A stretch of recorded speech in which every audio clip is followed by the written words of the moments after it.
जय श्री कृष्ण दोस्तों। कार्तिक मास में आने वाली शुक्ल पक्ष की एकादशी को देव उत्थान, देव उठनी या प्रबोधिनी एकादशी कहा जाता है। यह एकादशी दीपावली के बाद आती है। आषाढ़ शुक्ल पक्ष की एकादशी को देवशयन एकादशी कहा जाता है और कार्तिक शुक्ल पक्ष की एकादशी के दिन उठते हैं, इसलिए इसे देव उत्थान एकादशी कहा जाता है। मान्यता है कि देव उठनी एकादशी के दिन भगवान विष्णु क्षीर सागर से 4 माह के शयन के बाद जागते हैं। भगवान विष्णु के शयन काल के 4 मास में विवाह आदि मांगलिक कार्य नहीं किए जाते, इसलिए देव उत्थान एकादशी पर भगवान श्री हरि के जागने के बाद शुभ और मांगलिक कार्य शुरू होते हैं। इस दिन तुलसी विवाह का आयोजन किया जाता है। तो चलिए दोस्तों, जानते हैं देव उत्थान एकादशी व्रत और पूजा विधि के विषय में। प्रबोधिनी एकादशी के दिन भगवान विष्णु का पूजन और उन्हें जगाने का आवाहन किया जाता है। इस दिन होने वाले धार्मिक कर्म इस प्रकार के होते हैं। दोस्तों, इस दिन प्रातःकाल उठकर व्रत का संकल्प लेना चाहिए और भगवान विष्णु का ध्यान करना चाहिए। घर की सफाई के बाद स्नान आदि से निवृत्त होकर आंगन में भगवान विष्णु के चरणों की आकृति बनाना चाहिए। एक ओखली में गेरू से चित्र बनाकर फल, मिठाई, बैर, सिंघाड़े, ऋतुफल और गन्ना उस स्थान पर रखकर उसे डलिया से ढक देना चाहिए। इस दिन रात्रि में घरों के बाहर और पूजा स्थल पर दिए जलाना चाहिए। रात्रि के समय परिवार के सभी सदस्य को भगवान विष्णु समेत सभी देवी देवताओं को पूजन करना चाहिए।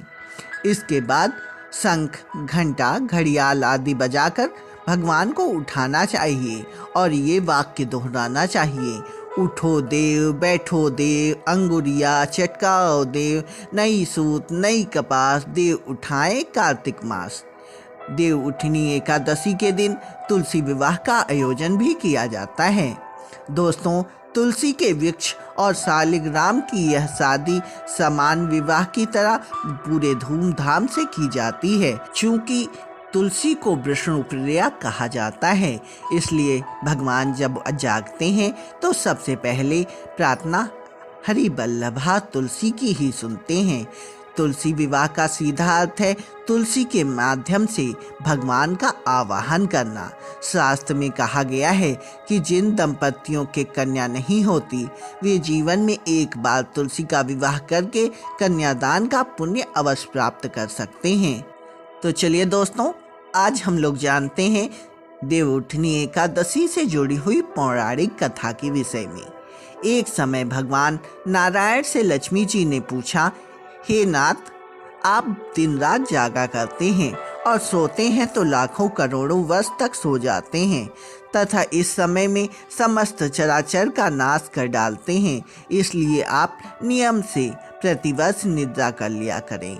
इससे मुझे भी कुछ समय विश्राम करने का समय मिल जाएगा। लक्ष्मी जी की बात सुनकर नारायण मुस्कुराए और बोले, देवी, तुमने ठीक कहा। मेरे जागने से सब देवों और खासकर तुमको कष्ट होता है।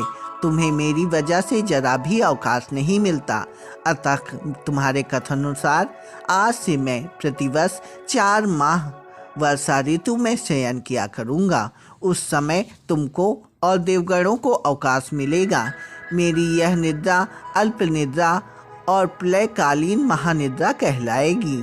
मेरी यह अल्प निद्रा मेरे भक्तों के लिए परम मंगलकारी होगी। इस काल में मेरे जो भक्त मेरे शयन की भावना कर मेरी सेवा करेंगे और शयन व उत्थान के उत्सव को आनंद पूर्वक आयोजित करेंगे, उनके घर मैं तुम्हारे साथ निवास किया करूँगा।